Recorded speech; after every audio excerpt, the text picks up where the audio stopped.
Qadry, what's up, man? Thanks so much for making time for us.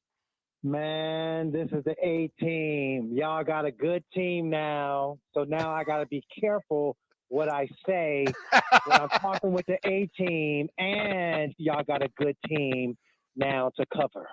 What's up, brother, man? How you doing? I feel like we know you well enough. You're not going to be too careful with what you say. What are your thoughts of the Commanders since you've been watching them lately? Exciting, explosive, refreshing. There's this surprising, renewed sense of we can win games. I think in the past it seemed like it would be good, positive energy until things kind of fell apart, but I don't see that happening. I see you guys are competitive. The Commanders look like they're a good football team. Specifically, and Qadry, we all used to work together back in the CSN days. Obviously, you're doing a ton of coverage surrounding Ravens game day, the Purple pregame show, all of it.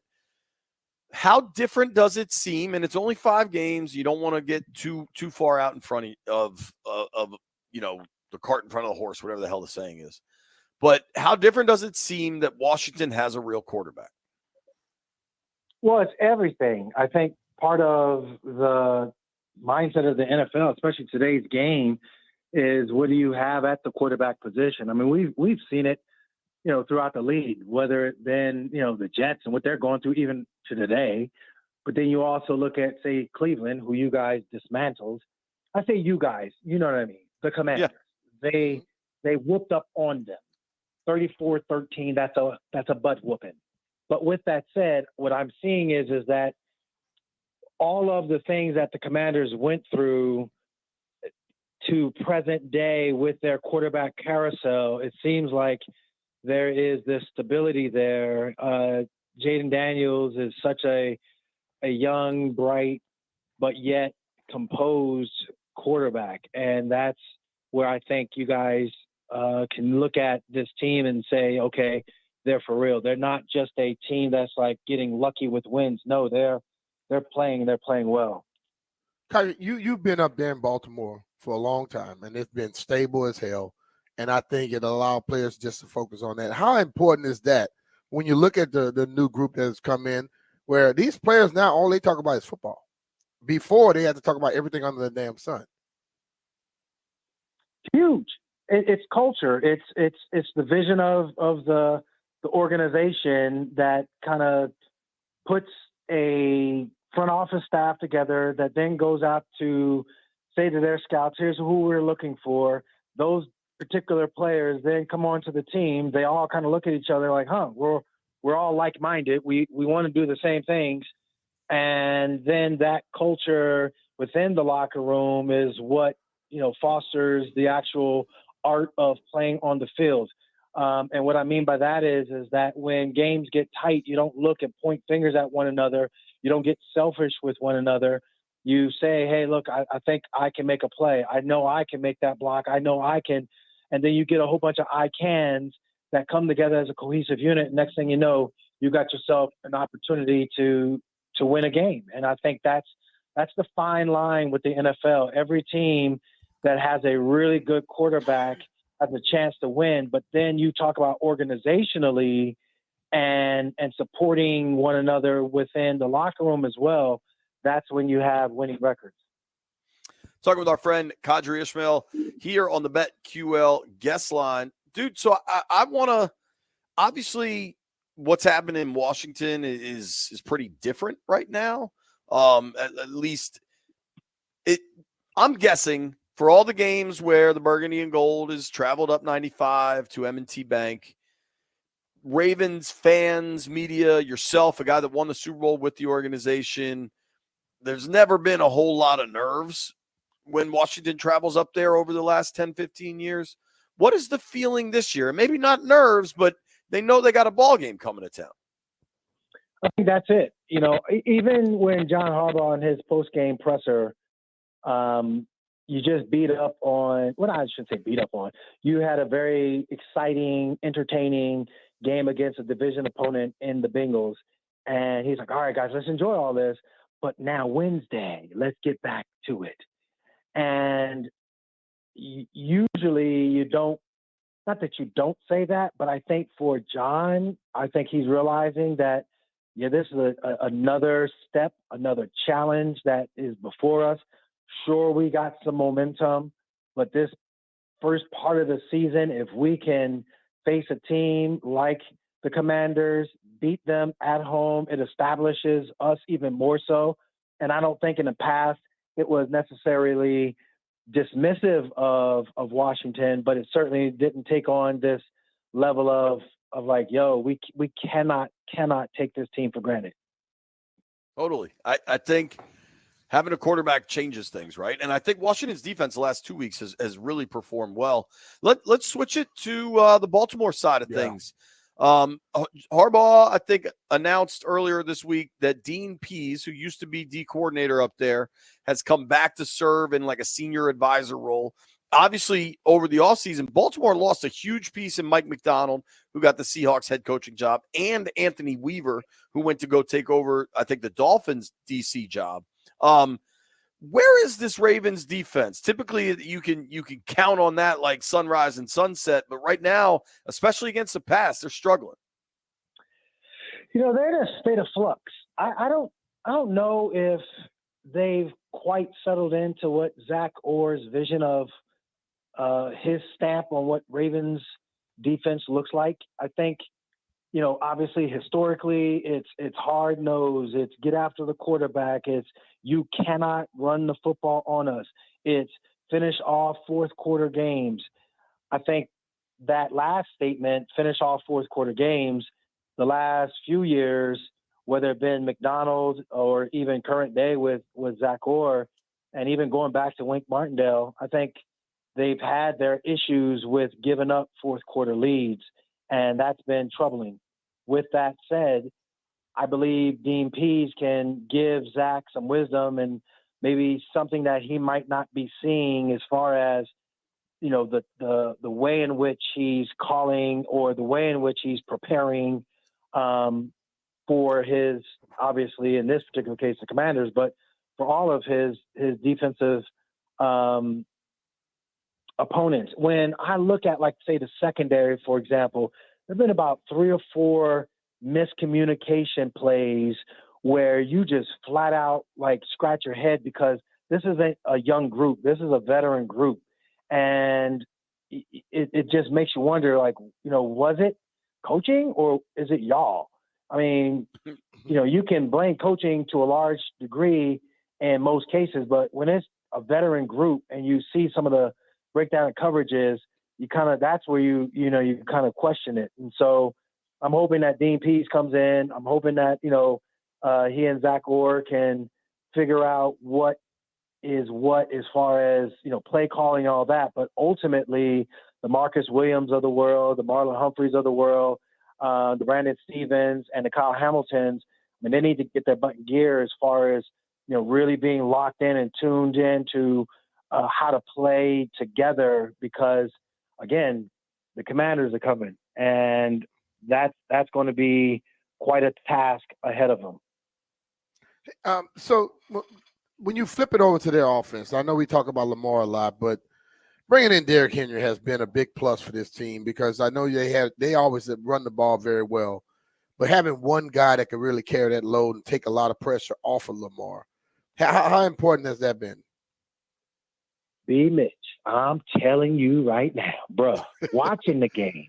A damn defensive different. end running the ball like that. Have you ever stood next to him, like in the presser or whatever? He and Eddie George, those two dudes, I'm like, that's too big to be a running back. Yes, exactly. And it's so funny because, like, I thought Eddie George was a large man. Corey Dillon, was a large man.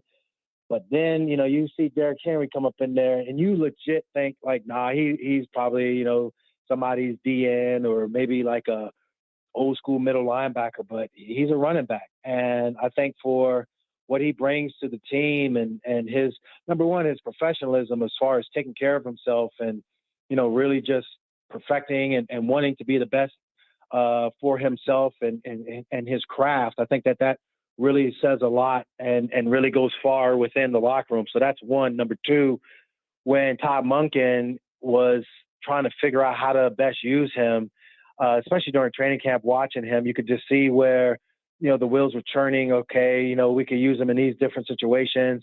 And I think now you got a good pace, a good rhythm of both Lamar and what Derrik Henry brings to the table. Because the Cincinnati Bengals, they were like, priority number one is stopping Derrik Henry.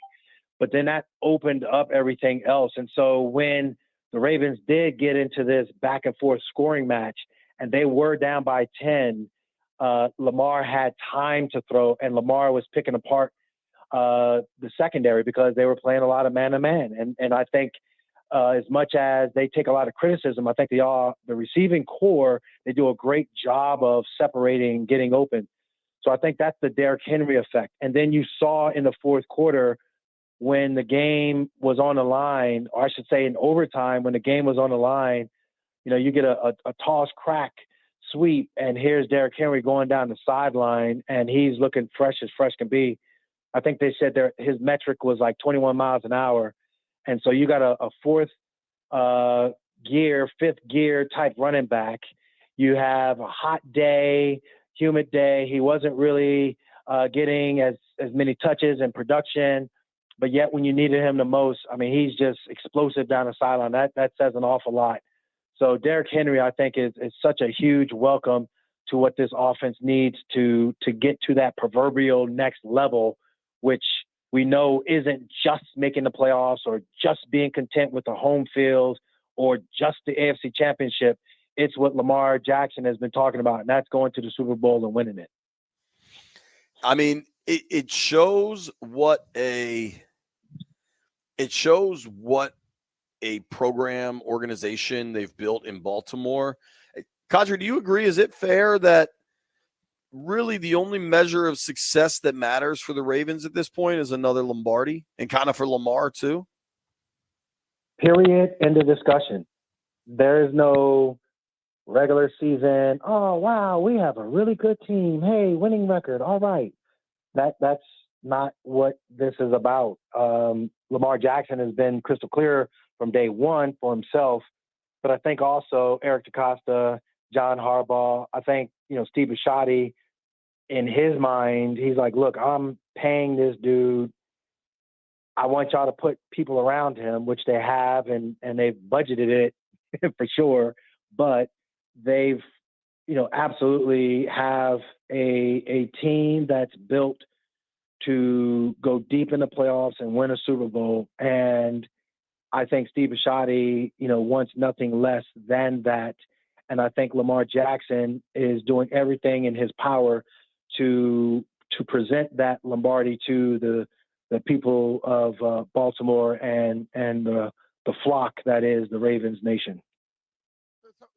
But the thing, I'll ask this question. Yes, the Ravens are the better team. They have the much more mature and they have a lot more success over the years. But what is the concern and what should they be worried about with the Commanders? Well, I think one thing that makes Lamar Jackson so good at beating up on NFC opponents, I think he's only had one loss to 20 wins or something like that. It's the fact that you don't see a guy in the NFC the way Lamar Jackson does what he does. Well, now the Commanders got a guy. And I'm not saying he's Lamar, and I'm not saying Lamar is him. And I know both guys have come on record, and they're like, hey, I'm my own guy. I get it. But there are some similarities, though. We got to go ahead and call it what it is. I think Cliff Kingsbury, I think he is, really featuring from an RPO standpoint, from a play design standpoint, giving Daniels every opportunity to show his accuracy but then there's also some really cool, nifty runs that he's had. And that's what puts teams on edge because you just don't know what to expect. And he's not doing it, haphazardly. So with that said, I think for the Ravens, they're looking at defensively taking some of their own medicine that they've been doling out to other NFC teams. Now they are looking back at it. Do they face Lamar in preseason and all that? Yes, they do. Can they touch him? No, they cannot. But they do at least see what it looks like. But now this is, well into the season. And so you got to have a good, strong recall of what your own quarterback that you go against in training camp looks like for this young man that you're about to face come Sunday. It's going to be fun. What do you think that atmosphere will be like in Baltimore? I don't know because I think our fan base, we're excited, period, for what we got, but I don't know if we really I think that the tables have turned a little bit. I think you guys are kind of like the younger brother. What? I said, oh. So I think it's kind of like, yeah, we're, yes, Commanders. All right, cool, yeah. Okay. You're an NFC team. You guys are standing in the way. We're going to be loud. We're going to be, vocal. We're going to be hyped for our team. But I don't know if it's the same energy. And I could be wrong, but I just feel, or it feels like there's a different vibe when it's an AFC team that you're trying to jockey for position. In other words, that Bills game, woo!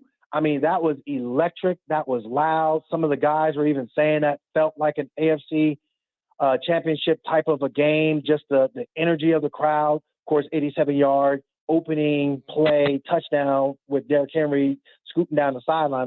That sets the tone. However, my point is that with the Commanders, we'll see. Interesting. Well, you know what? Tell these people with them damn ticket prices. It's not that exciting. Lower these damn ticket prices. The prices are like it's a damn Super Bowl. It's pricey. So somebody think it's a damn exciting game. No, hey, it's gonna be something. But I'm just saying. When you got the standard that is so high, you guys are up and coming. It's going to be entertaining is my thing. Now, in the building, I'm sure they're like, we ain't taking nothing for granted. Let's go out and do what we do. But at the same time, fan base, a little bit different. All right. Hey, Qadry, thank you for making time for us, man. I appreciate you, buddy. Always, fellas. Always. Appreciate you having me on.